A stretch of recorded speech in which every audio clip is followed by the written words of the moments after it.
Hey, Mike here, and I'm going to give you the performance review on the Lebron 15. So, let's get started.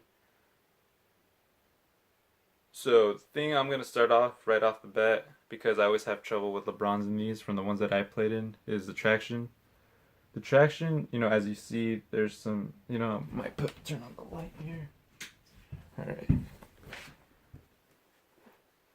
As you see here, it is pretty dirty right here. Did not affect it that much at all until there was too much. So, if there's dust present, it doesn't change it from average traction to below average traction. I actually thought the traction in this was pretty good. Even when dust got involved, it still held up pretty nicely. To my surprise, so it was an enjoyable ride because all the courts that I play on are just dusty, nothing but dust, dirt, a leaf. So it held pretty well. Now, would I recommend this outdoors? I'll be honest, this is just with like 30 hours onto it, not including the volleyball that I play. You can still see it kind of eroding away. So, if you play a lot outdoors and you're gonna be spending 185 on this plus tax and shipping and whatever, it might not last too long. So I wouldn't recommend it for outdoor play, even though I'm gonna still be using it for outdoor play. Oh, another thing that I need to bring up, make sure you don't get on a wet spot because for some reason that just threw off the traction for the whole shoe for me. I don't know if anybody else has experienced that, especially in this area. So yeah, just make sure if you do, just make sure you can dry that up real quickly. So now for its upper. Its upper is just basically a stronger version of Flyknit. I think it's called Battle Flyknit.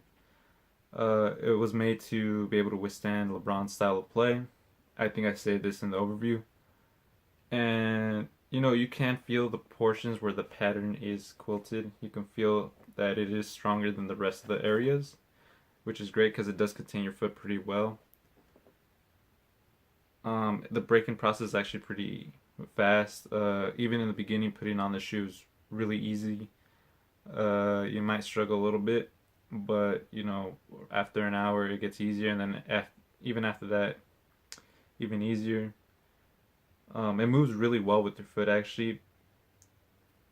But make sure this is gonna go into the lockdown.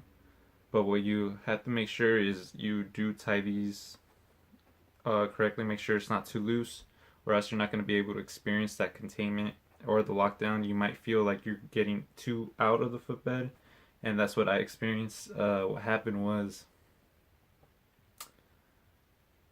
so I got a steal, passed it. We're going on a fast break. I got the ball.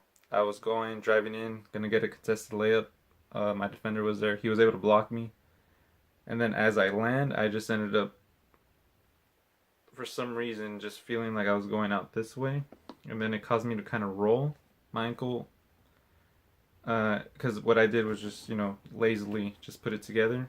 Uh, so that's on me, but that's why I'm saying make sure you're able to fully incorporate the fly wire found here, so that way you don't feel as if it's not containing your foot well. But it didn't hurt too much because it did allow for that natural roll, so it just ended up being like a little tweak, and then the next day I was fine. But now that we're on the support and the stability, I am not. I'm not in a rush to be playing this shoe again. I just am not, and I have a feeling because this outrigger, it reminds me. I don't know if you guys play in the KD9s. I did, but I would remember every time when I would go take like some sort of sidestep into a shot, like my foot would be tipping over, and it happened a lot. It happened more than once, and then it would always feel like I was about to roll my ankle, so I would have to always lift my left leg up so that wouldn't happen, and then I just ended up doing some weird. Honestly, it was pretty scary. Just that it happened so consistently. At first I thought it was my footwork, but then I watched KD, some of his highlights from last year, and that ended up happening with him too. Just that he didn't roll his ankle. It's just that you could tell that his foot was moving way over, if that makes any sense. But with this shoe, this happened also. Um, Driving in, sometimes I would feel that teeter. When defending, I felt it teeter a bit. So, it wasn't the most fun ride to be in. So, I kind of don't want to recommend it just for that part only because I do. Because another thing is, LeBron has been seen twisting his ankle on the shoe, and I know people have been saying that it's been him stepping on defenders, but I know there's been two times that I've seen it. Him, it's just been him, uh, either going for a loose ball and then him ended up, what's it called? It was either him going for a loose ball and then it ended up with him twisting his ankle, or them battling for the ball, it gets tipped and then him trying to go for it. I know there's been two occasions that I've seen it where he didn't step on the defender's foot and it's just him twisting his ankle. I don't know if it was in the first happened in the first 2 weeks when I saw it, but yeah, and I have a feeling that's one of the reasons why. So yeah, just be aware of that. Now for the cushion is actually really good. In the beginning, I couldn't feel anything. I just felt like I was on something way too elevated for because I switched from the Dame 4 to this shoe, so that level of elevation just rose from being from to the ground, just feeling as if you're on some sort of platform. That may be a bit of an exaggeration, but for those who like feeling low to the ground, you're gonna want to avoid this shoe.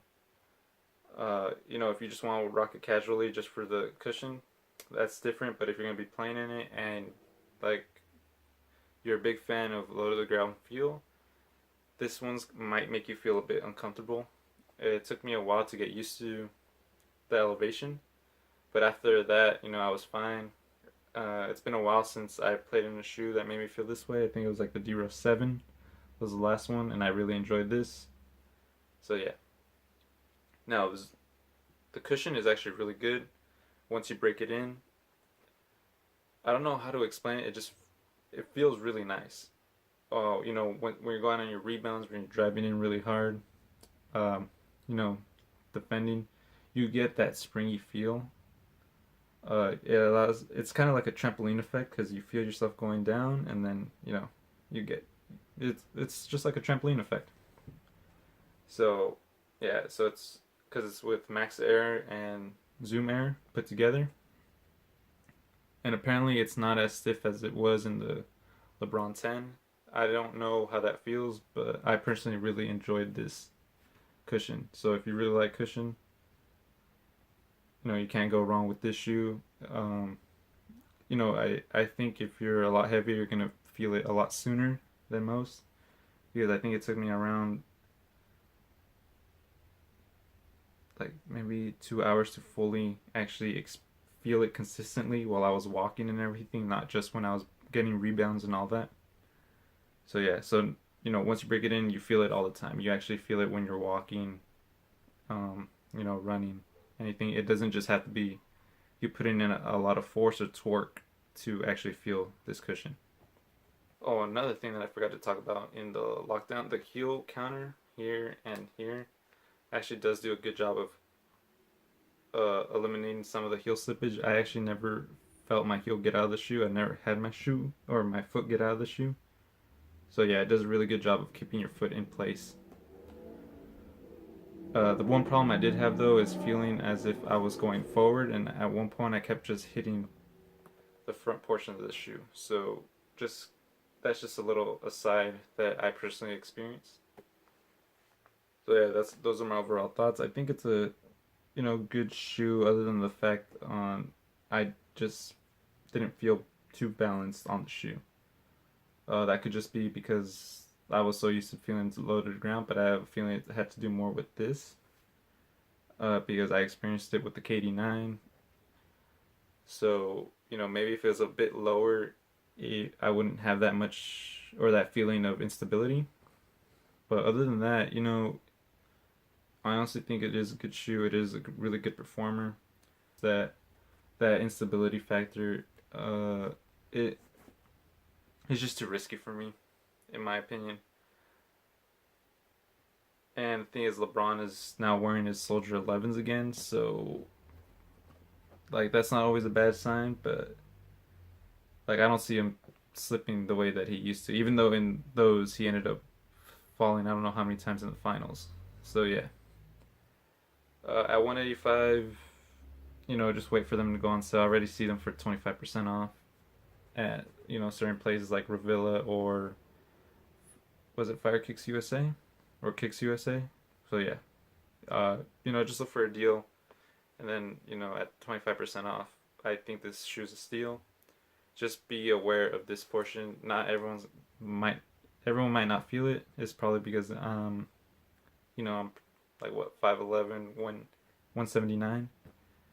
So, if you're a lot taller, you might be able to actually play really comfortably in this shoe and be able to take full advantage of not just the the cushion, but the shoe itself and not actually feel any teetering. So yeah. See you guys next time. And yeah.